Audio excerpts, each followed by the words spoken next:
So ChorePad is the app, and it was an idea our guidance counselor had a couple of years ago when we were just dabbling with check-in, check-out.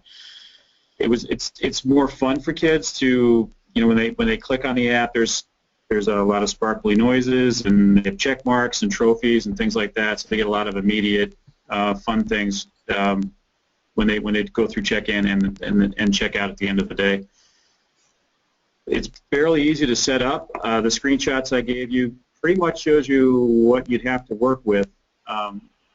Setting up a student is pretty quick. I can get a student up and running in about 5 minutes. When I do an interview with the kid to get when they start check-in, check-out, take their picture, walk them through the app. You set up the rewards ahead of time, and the way we do it, the rewards are the same for everyone unless the student has different needs, and we'll tweak it. The tasks or the chores, I guess, for the app are the same for our students unless, again, we need to make a tweak. So once you plug in the chores and the rewards, it's just a matter of setting the student up, assigning those tasks to the student, and they're off and running. So every morning they go in, and they'll, like I said, if they checked in on time, they get some points for that. If they check out on time, they get points for that as well. If they meet their goal, and just as they gather stars, that's the currency in ChorePad, they can cash those stars in for different rewards, like recess with a friend, 20 minutes at the end of the day in the gym, a popcorn party with their class. The bigger the reward, the harder it is, the more points you need to get that reward. So you have to calibrate how many points they get per day with the rewards that are available to students, if all that made sense. Mm-hmm. So do you use a regular check-in, check-out form, and then do they get like a point for every, score of 2, or how does that work if they get 80%? Yep. Very good question. We do. We have a DPR that we use, and we gather those DPRs and put them into the PBIS check-in, check-out app. So that piece, we're gathering data, and we're using the scorecard. Sorry, Brian, you just faded out. Can you hear me okay now? Yes. Yeah, okay. That's better. We do use a scorecard, and we do input that data into the PBIS check-in, check-out app. So that piece we do use. The scorecard, I have the scorecard set up so the kids know what the total amount they could have each day. It's at the bottom of their DPR, 60 points for us. Okay. So they get being safe, respectful, and responsible for each class period. And then what 80% of that would be, which for most kids it's at least 48 points. So they know once they add up their points whether they got 80% or not, and then they'll check. To make it simpler, ChorePad is more for them to see, so they get that day-to-day input on, are they meeting their goal? Are they, they having a perfect day? Are they checking in and out on time? And then we get that period-by-period behavior data that we can use for the check-in, check-out app and for our decision-making here. Who enters the stars? Who enters the points? The teacher or the student? For the ChorePad app, the students do, with a greeter right there to help. Okay. So what keeps a student from entering a whole bunch of stars for themselves? Well, we have the greeter right there. So we have up to 5 students working with a greeter at a time, and the students come in one at a time working with that greeter. And when I interview the student and kind of introduce them to check-in, check-out, and what they'll be doing, I'm pretty frank with them about being honest, and I show them how we can take uncheck things if things are checked when they're not supposed to, and that we're relying on them to work with us and be honest about what they're doing. But there's an adult right there as they do that process, so it'd be pretty hard for them to add check marks if they didn't earn them. And what grade level is your school? How high up do you use this with? Here at my school is grades 3, 4, and 5. We are using it down at another elementary school. It's a 1-2 school, grades 1 and 2. Okay. Lori, he has a couple more slides. If you want to, he can explain each slide. Oh, sure. Yeah, so this is the slide I see is the reward slide. This is I just gave you a screenshot as the settings slide. It's fairly simple to work with. Those are your settings right there, not too difficult. Welcome, Sarah. We're just looking at ShorePad, which is something that Brian shared at our last webinar. This slide, this would be what a student would look at, and if you were a greeter, you would have more card. It looks like a card. Right? Each student had their own card that they would click on. I only had it set up for one sample student. So a student would find their name, and I would also have their picture in there as well, and they would click on it to open up the screen that they would work in. Okay. This would be what the student would see if they wanted to see what their payouts would be. You can see some of the check marks that Mr. Sample Student has had so far. And they have 56 stars so far, or points. None of the payouts are lit up yet so that they can, so indoor recess with a friend. They would have to have at least 75 points or stars to get that. But once they have over 75, if they would like to do that, what's nice is they just click on that, and then the points adjust accordingly. So you don't have to do any bookkeeping. It's just done for you inside the app. Mm-hmm. This is the way it would look like when you're creating a chore. So you click on Create, punch in whatever you want students to do. So these are some of the basic things we want students to do every day. Set the days of the week, assign a point value to them. Again, you have to do some calibration depending on what you want students to work toward. Yeah, that works pretty easily. On the bottom, it says Create, and then there's another little button that says Assign. You would click on Assign, and that's where you would match up a student with the task that you want to do. This is what there's a padlock in the upper left-hand corner. When you click on that, it unlocks, and that's where you have some settings that the teacher could use or the greeter to add tasks or add rewards or take things off or add new students. So the student doesn't see the information on the bottom when that padlock is locked. They just see the cards, and yeah, I mean, it's pretty simple. They click on their face and away they go. And so these are the controls for the adults so that they can change the star value or... Right, yep. You can tailor it to fit whatever you need in this using this screen to start with. Okay. And Brian, are you okay if anyone has questions? Sure. All right, any questions?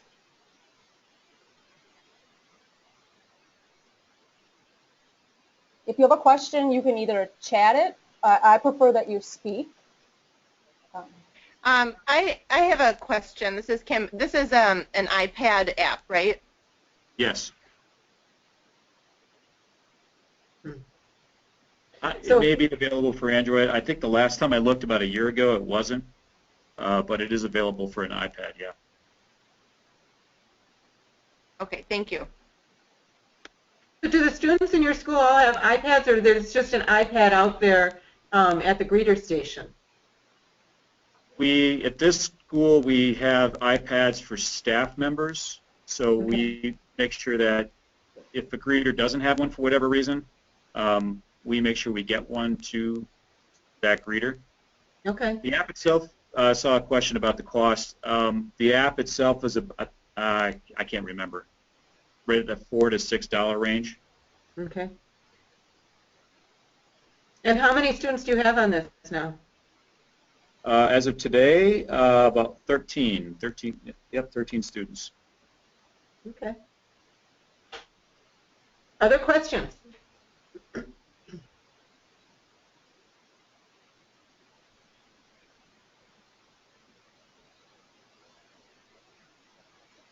Okay.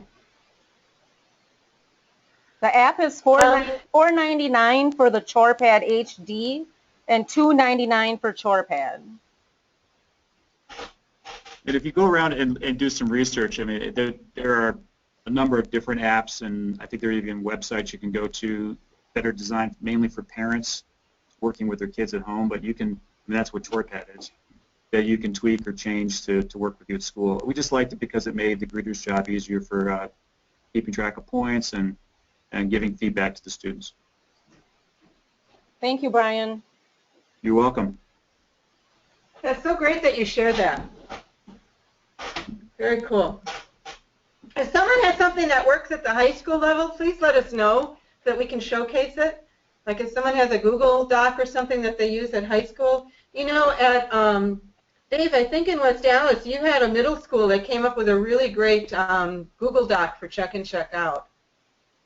I recall. Does that sound familiar? Yeah, it's at one of the middle schools that what is it called?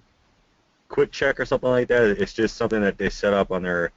The teachers have iPads. It's a Google thing. It's real quick.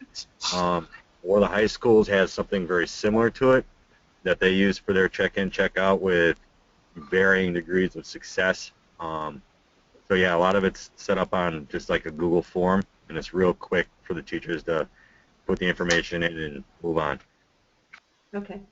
So here are some of the things that we didn't get to that people had questions about from our last one. Entrance and exit criteria, and how you fade students off of check-in, check-out. So that's what we're going to kind of look at a little bit.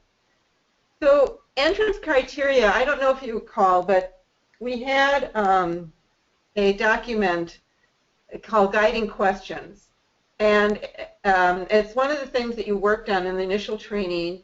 And that document you should try to keep with you and alter as you need, because that kind of was the document that designed your intervention. And part of that included what criteria is used to determine if a student should be considered for check-in, check-out. And some of those things, just a minute, minors, attendance, majors 2 to 5 is nationally what people use, but you can alter that depending on what the criteria is at your school. Teacher referral. So all of those things are used to determine, hey, I think maybe the student might need check-in, check-out. The team then looks at that student. They might determine if this would be a good intervention, maybe in terms of motivation for misbehavior, or how likely it is that the student would like to have that added attention. And then the team decides if they will go on that intervention. So I think with the criteria, basically these are the red flags, and then the team uses their knowledge of the student to see if this would be a good intervention. I again want to just kind of make the distinction between the check-in, check-out intervention and the daily progress reports. That one is the daily progress report is just for progress monitoring. You can use that with all of the interventions and should be using them, whether it is mentoring or SAG or anything else that you have going on with a brief FBA VIP. And check-in, check-out is the intervention that includes the greeter and includes the student taking the form from teacher to teacher. So again, in terms of entrance criteria, you go to what you set up with your this is in the resource section of the participant workbook. And in terms of goals, how do you establish a student's DPR goal, and when have you modified a student's goal? Basically, what the recommendation here is that you create a baseline the first week by having the teacher complete the DPR form for 1 week. Again, I'm talking DPR. The student is not on check-in, check-out yet. They're not going to a greeter. They don't have their hands on the check-in, check-out form. This is just the teacher for 1 week, filling it out, turning it in to whoever is the coordinator for that intervention. And once you have that, you determine a baseline. You want to start the baseline as something where the student can succeed. So you take a look at what it is, say that they're somewhere, you know, at 35% across the board, 35, 45, something like that. You might choose a baseline of 40%. If you don't want to do that baseline data check that first week, then we're just recommending that you begin low to make sure that they will succeed. And then every week after that, you raise the goal by 10%. You don't want to raise the goal until they've succeeded. So what we're assuming is that every week, they make that goal for a week, 80% of the time. The next week, then you'd be at 50%. Maybe they're at 50% for a couple weeks until they get that on for a whole week, and then you raise it to 60%. So you're gradually raising the benchmark. With regard to middle school and high school specifically, and again, this information comes from a seminar or a session that I took at a national conference. So I'm sorry I can't tell you where exactly it came from. It was session J at some national conference. But what they were saying is that at the middle school and high school, include the students in making that goal. So you have the baseline data, but sit down with them and say, okay, well, what do you think? Where do you want to start? Where's someplace that you can be successful? And this is important because kids aren't always very good at goal setting. They'll look at it and they'll say, oh, I can make 75%, and here they are at maybe 30%. So it's an opportunity to really work with the student in terms of what it means to set realistic goals and to be able to move with that. You make sure that the incentives are desirable, and you can use the mystery motivator for intermittent reinforcement when schools make their goal. The mystery motivator is basically something where it would probably be with the greeter, or if you're at middle school and high school and you meet like maybe once a week with whoever is monitoring them. You have like a calendar, Monday, Tuesday, Wednesday, Thursday, Friday. You put X's on, to begin with, on 4 of those days, and then you cover it up with a sticky. And then if they make their goal, and it's a Wednesday, you pick it up, and if it has an X on it, it means that they get a mystery motivator. And you set up the menu with the middle school and the high school students so that it's something that's desirable to them. And then each week you reduce the number of X's that you have. So that's kind of what the mystery motivator is. And again, you include the middle and high school students in creating that. I think that's a good policy even if it's elementary, but it's especially important for middle and high school students. The other piece, and this comes from Leanne Hawkins' book, and I would highly recommend getting that book because they just have, it's just a really good book for getting back to basics. She's the one that designed this intervention. But what she says at high school is, at the high school, you kind of have to link behavior to academics. You have to link check-in, check-out to academics. And that might look something like, look, you are a freshman. How many years do you want to stay a freshman?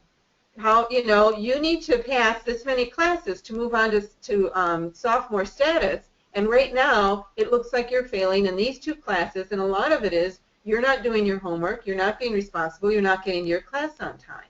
So this is an intervention to help you with that. What is your ultimate goal, and how can getting to class on time and completing your homework, how can that help you? So it's important to make that link because that's where the high school students' heads are at. The students can monitor and graph their own progress, determine when they need to have modifications, create their own goals. So you can see that at the high school level, they have much more input into this whole process so that they have ownership. And again, she recommends that it's best for freshmen and sophomores who struggle with academic or social difficulties. So given how many students there are in a high school setting, if you say students that have 2 to 5 ODRs and have this many truancies or whatever, those students are going to automatically go on check-in, check-out. You might have way too many students. This is a way to make sure that this intervention is used for the students who it can make the most impact with, fitting the intervention for the student. I want to pause there and just get people's input on some of the things that I said.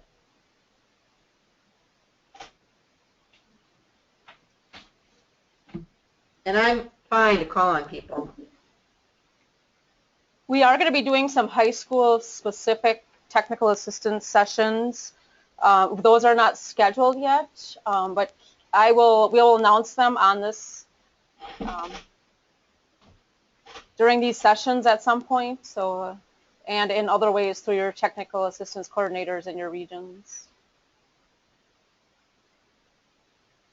So, any questions? Go ahead. Well, I'm just I'd like to just kind of unmute someone or have someone unmute and give me your feedback. Katara, can you unmute and just tell me what you think about this piece, what I've shared so far? If you are using that in your school system, or what thoughts you have about it. Okay, so just to FYI, I don't necessarily work with high school, so I wouldn't really know that aspect. Right, but what about the piece in terms of goal setting, which was for any grade? Well, for our behavior, we have our goals where it's 80% already in place, and our baseline is 40% already. So we already have that kind of set for the teachers or for the schools. Okay. So you just start with 40%. You don't necessarily do that week of progress monitoring, or just to get baseline? No, for behavior, our baseline is all 40%. Okay. And do you increase every week by 10%? How do you do that? No, it stays at 40%, and we just monitor their progress. And everyone's goal is 80%. 80% of the time. If you didn't hear okay, you. I'm a little confused. You start at 40%. That's How the did it get baseline. to 80%? That's just the overall goal that we set. 80% for 80% of the time. Okay. So you don't start lower with any students?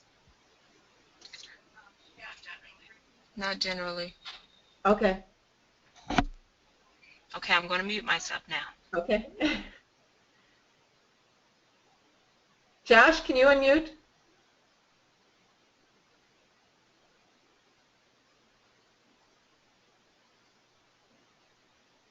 Josh?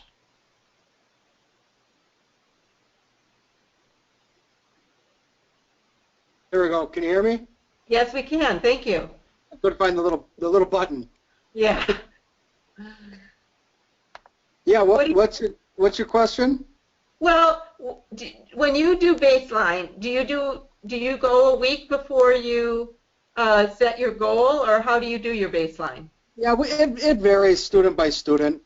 We look at the kid and we look at a whole handful of things that are impacting their day-to-day behavior and academics and things outside of school, things that are out of our control, and we try and decide if it would be best for us to do it in the classroom with the teachers, or if we should just set it at 40% if that's realistic, or some kids are even higher than that. But so there's not a right way for a wrong way for any kid. It just varies for us.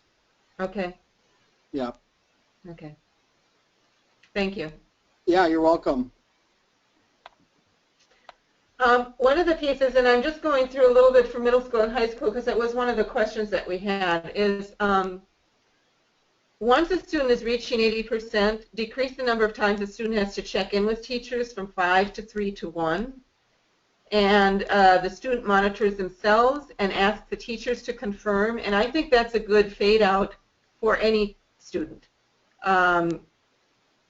Especially like third, fourth, fifth, somewhere in there. First and second, maybe not. But what you want to try to get at is you want the student to be able to have internalized when they're meeting expectations and when they're not. So having them complete the form and give it to the teacher who initials to say they agree is one of those steps. And one of the things that Leon Hawkins says is to be really cautious about withdrawing the intervention too soon. The behavior needs to stabilize for several weeks. So that speaks to when do you begin to discontinue the intervention. And I know for me, when I began looking at this, it was always like, I guess in my head was a speakerphone saying 6 to 9 weeks.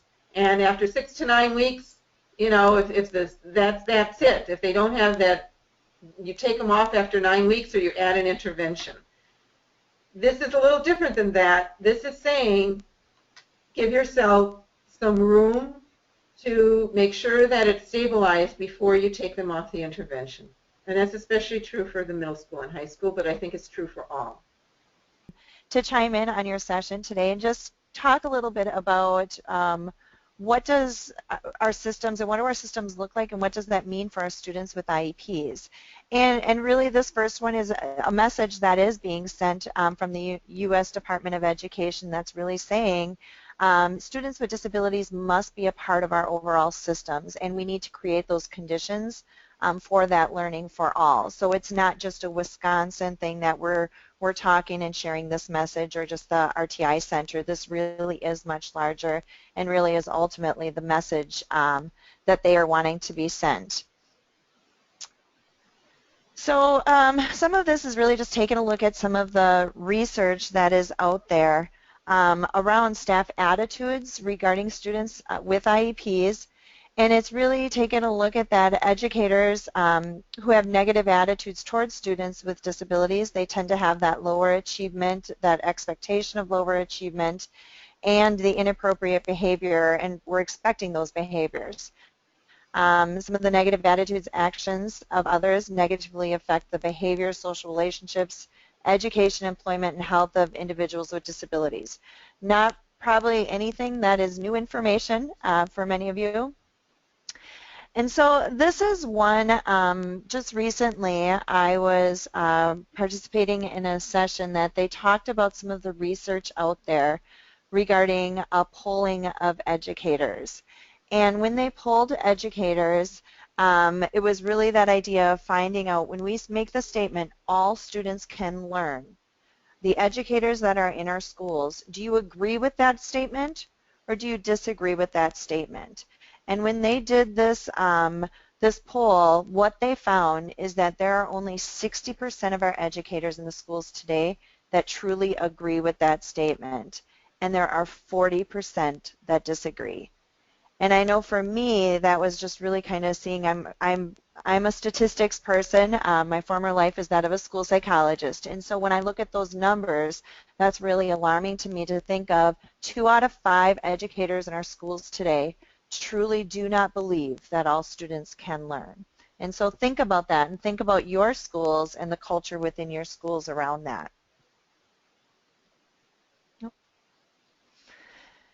And this is just more that start getting at some of the beliefs when we are working with students with the emotional behavioral disabilities. And some of the research that has found is really getting at that. Teachers feel very stressed. They feel that there has been very limited training in reference to, you know, where schools keep hearing, you know, students with disabilities need to be included in our classrooms. We need to have inclusive environments. And then, but let's take a look at the support. What support and professional development is being offered to our educators to really support that? Hopefully there are things in place, there's coaching available, there's mentoring, but there's also those opportunities for our educators to really learn more of what does that mean for me within my personal classroom. And so again, kind of thinking about what are some things that we have in place, because ultimately when we are all put in situations that we're not always very initially comfortable or know how to respond or react, we are going to have some more of that resistance. So how are we providing the support to the educators in our schools around that? And then as we start looking at our school system and our cultures, you know, thinking of these questions, are students with IEPs included within our school-wide data? Is there a belief around students with IEPs being taught in separate classrooms? And really go back to the mission and the vision within your school. And are all educators in your building truly working toward that mission? And I know often the conversation is, well, yes, of course, that's what we do every day. And then I challenge you to take a look and ask the question, okay, but what does that look like? And really kind of asking the question, is there a mismatch to what we say we believe and the actions that we are doing? And I often go at the idea of, you know, when we say all is all, when we're talking about providing instruction, and then we start asking more specifics around what does that look like for our students with IEPs, and say, well, I'm not sure because they receive their instruction down in the classroom at the end of the hall. And so it's really, do your practices truly match the beliefs of your building? And so kind of reflecting on this, it's really kind of going and taking a look at the practices happening in your schools today. Are students with IEPs included in your school-wide discipline data, and really asking why or why not? Are the beliefs reflective in their actual practices? Are there, again, are we capturing data differently for our students with IEPs? And then at the same time, do you have those same behavioral expectations for our students with disabilities or with IEPs? And how are we bridging those opportunities and bridging for life beyond school for students? And so what I would like is to really kind of think about that right now. And I don't know, within the either chat box or if people would like to chime in, just to kind of share, what are some challenges around and reflecting on your current practices? Are there things that you are doing that you believe are really working and you're having evidence of that? Taking a look at the culture in your school around the beliefs in supporting students with IEPs within your system, your overall system, or even with your data. So if people want to share, are there particular challenges that they are facing, encountering, or are there things that are going really well?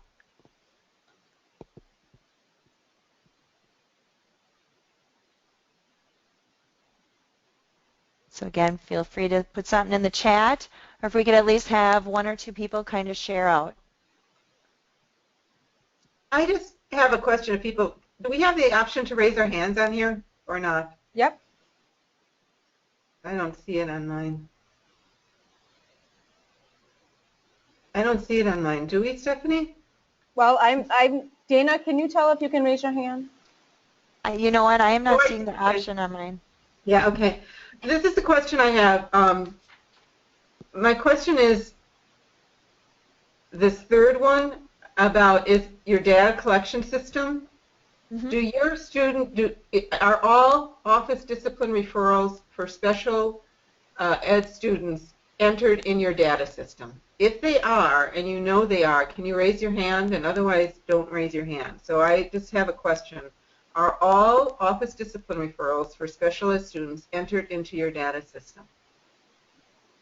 And we won't track this, so. No. Right now I'm seeing that that's not so for anyone. Okay. Well, and somebody shared in the chat that all of our EBD students use DPRs and data is entered in the PBIS check-in and check-out app. Students with other disabilities follow the same data rule for entering check-in and check-out as well. And then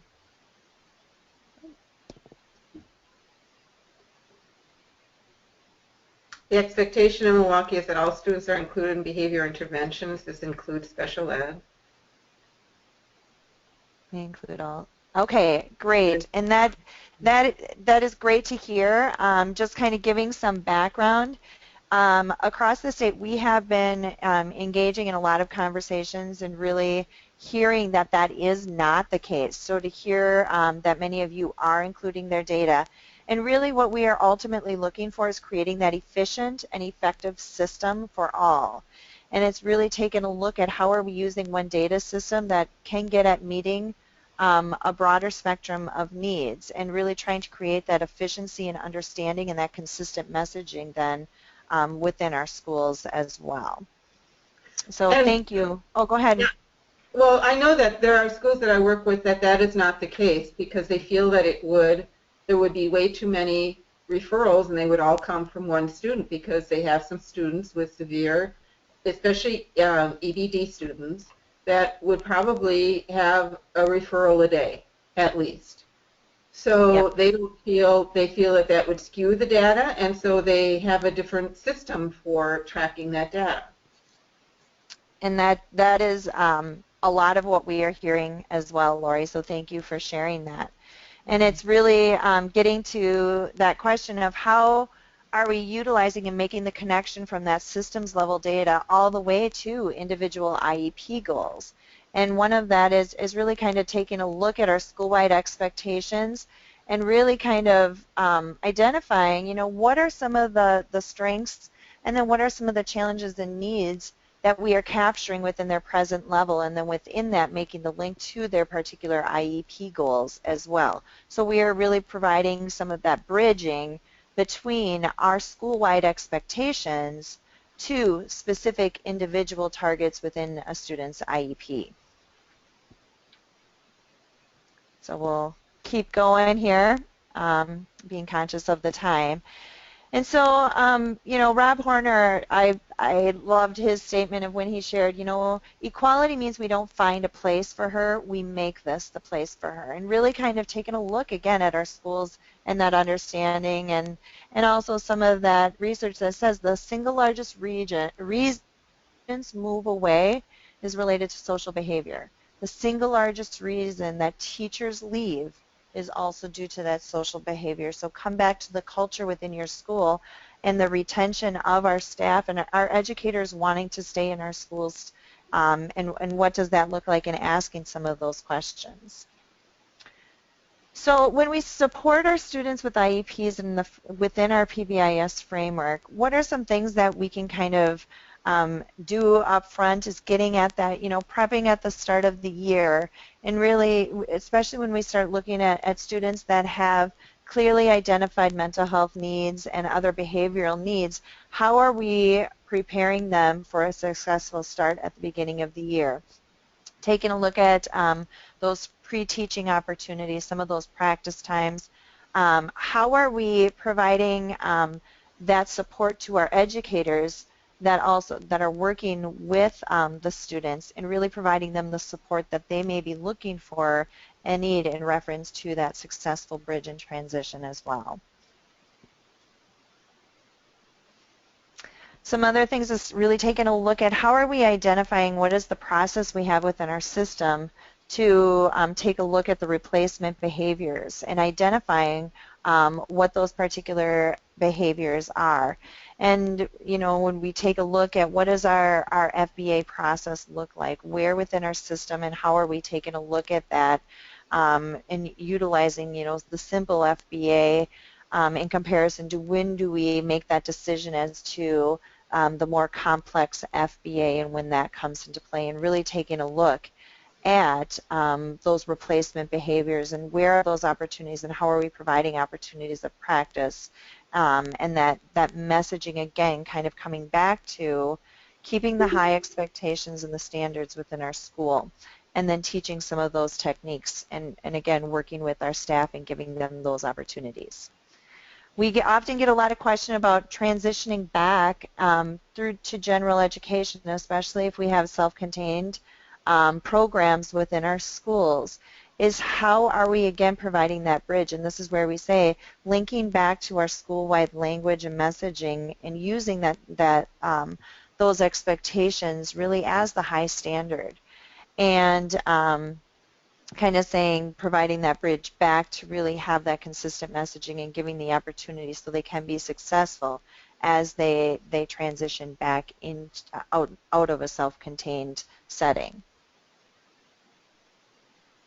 And this is really, again, kind of conversations, if they're not already happening within your schools, is taking a look and reflecting on your overall system at how effective is your current system for all of your students, as you're disaggregating that data and seeing, are there programs that are showing greater success, and are there some that we're really not seeing the growth that we would like to see, and really analyzing that further to say, you know, there are some great things happening, but we're still not seeing the intended results. So how are we then approaching and making that connection? Do we have that bridge between the supports we're providing through special education and then linking back to our overall and school-wide?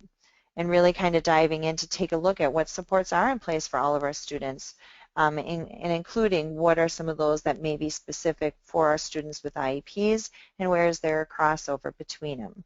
And then we look at our special educators to really start taking a look to say, you know, what is their role within our school-wide system, and what does that look like? And then what opportunities does our system provide for them to be collaborating and truly utilizing that expertise more school-wide for them? And now more specific as we start taking a look at Tier 2 and we look at check-in and check-out.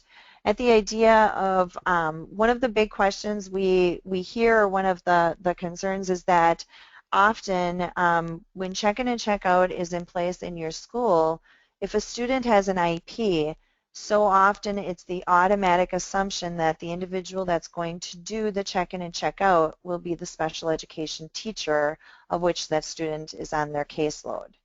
And I guess real quick, if I could just kind of either get somebody in the chat box or if somebody would like to chime in, just to kind of see, you know, who typically is the greeter for your students with IEPs in your schools, just to kind of get a feel for what you all have happening.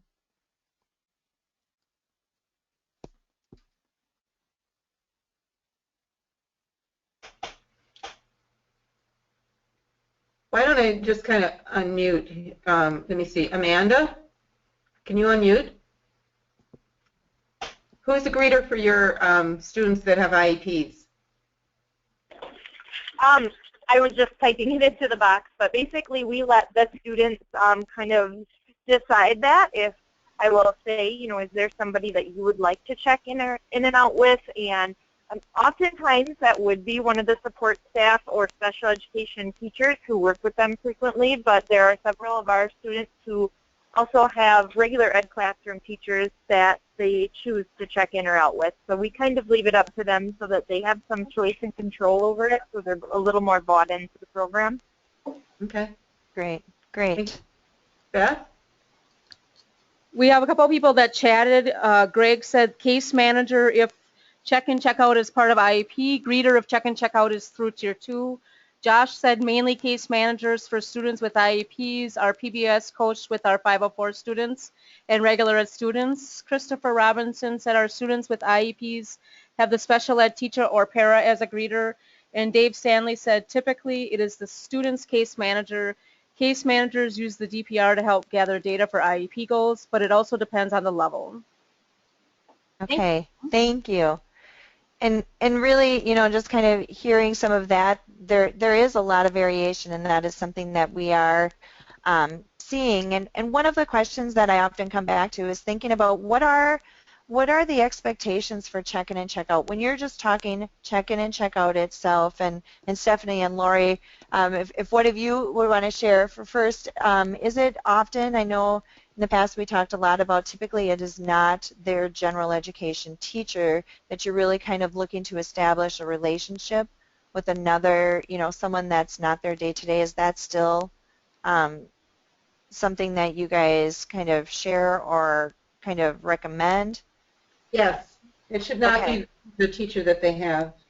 And that's the experience. And so I challenge the schools that have their special education or case manager as that greeter to say, are we moving away from what the intent of check-in and check-out is in reference to that relationship development? And again, we all recognize there are going to be those individual situations, specific cases that, you know what, this truly is the best for this student. And by all means, that's what you want to go. And you know, hearing some of the chats and the responses is that some of you are really taking those things into consideration. And our big thing is to be sure that we are truly taking a look and asking the question around, okay, are we really assigning an intervention based on the label of a student, meaning they have an IEP, so it's this person, or are we truly coming down to focus on what is the student need, not the label that is driving the support we are providing? And I just want to, I want to understand something with all of check-in, check-out. The drift or the tendency is to start individualizing and not to begin with generic. And the intent of the intervention is really to begin the majority of students on check-in, check-out. And we give you some latitude because sometimes you may think, hey, you know, for sure we know right up front this is going to happen, but that should be a small number. And if it isn't, then my question is, are you sure that you are getting right population of students, because check-in, check-out is supposed to be a little bit more an entry-level intervention, and maybe waiting too long before you use check-in, check-out. But I'm really going to ask you to take a look at your systems and see how many check-in, check-out students have individualized check-in, check-out, and how many really have generic, where you have a few assigned greeters. They go at the beginning of the day and the end of the day, and that's it. Versus maybe, and I have a slide that goes into some of the different ways you can individualize. Okay. So just in terms of the intervention itself. Very good. Thank you, Lori. Mm-hmm. And really kind of the last thing is really kind of how do we start having some of these conversations? And something I was recently a part of kind of phrased it this way, is that to start flipping the conversation. Rather than when a student has an IEP and immediately saying, well, we have to do this, and then how are they fitting into the gen ed? Flip the conversation to say, let's take a look at what's happening within those universal expectations, that school-wide expectation, and really breaking down into isolation, what is the individual need within there? What is the breakdown? So looking bigger picture, but then also going into, obviously there are supports in place for the student and interventions within our school-wide systems. Breaking down further what part of the intervention itself may not be working for the student. Is it the protocol of the intervention? Is it one piece within the intervention itself that's not working? So it's really coming back to the isolating the need and really building from there and providing the support around that need, rather than saying, well, this whole intervention is not working for this student. Let's be sure that we are taking a look at kind of that root cause analysis and breaking into further what is that support, and focusing and gearing the attention at that for the success of the overall support for the student. And ultimately it's coming back to, are we holding the students to those same high expectations? Recognizing, yes, there's going to have to be differentiation or some scaffolding, but in the end, are the students still seeing that our expectation of them is that they will we'll hold them to those expectations of all students, but knowing there is going to be that scaffolding to get there. And it's really getting back at that message of holding and having those high expectations for our students with IEPs, as we have those same high expectations for all students within our buildings. Why don't we open it up for comments? Yep, thank you, Lori. We'll just have a few minutes, so I'd kind of like to hear from people.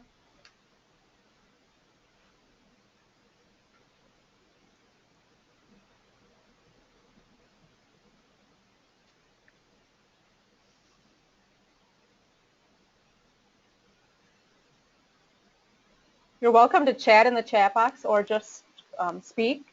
Also, if you would like to know more about or talk more about this topic, please let us know that so we can continue this conversation in the future.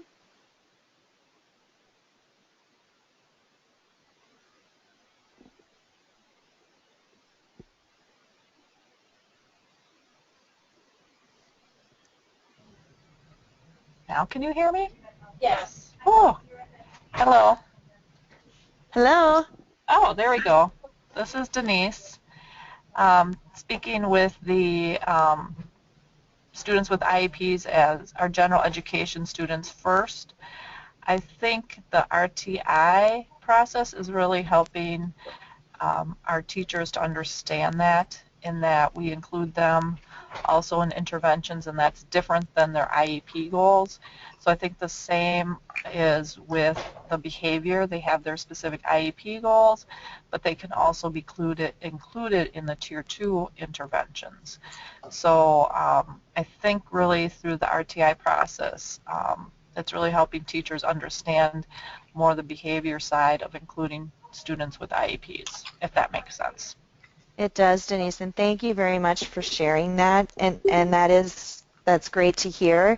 And it's really coming back to, again, continuing to make those connections and links back from those IEP goals to the school-wide, to their interventions again. So thank you for sharing. I also like the point that just because a student is on an intervention doesn't mean it has to be part of their IEP. Yes.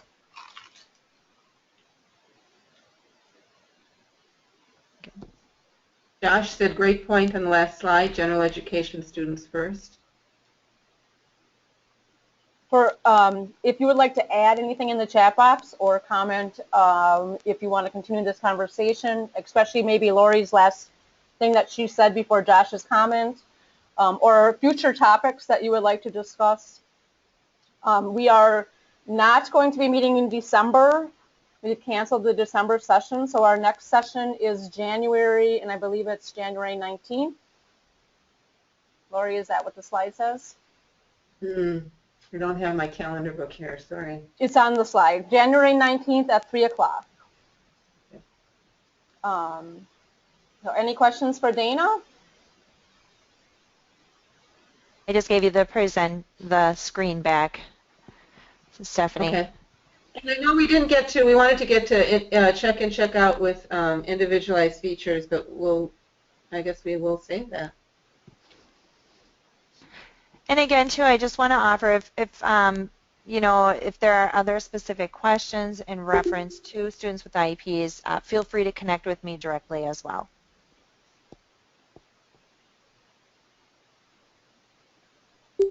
Oops. Otherwise, thank you for joining us.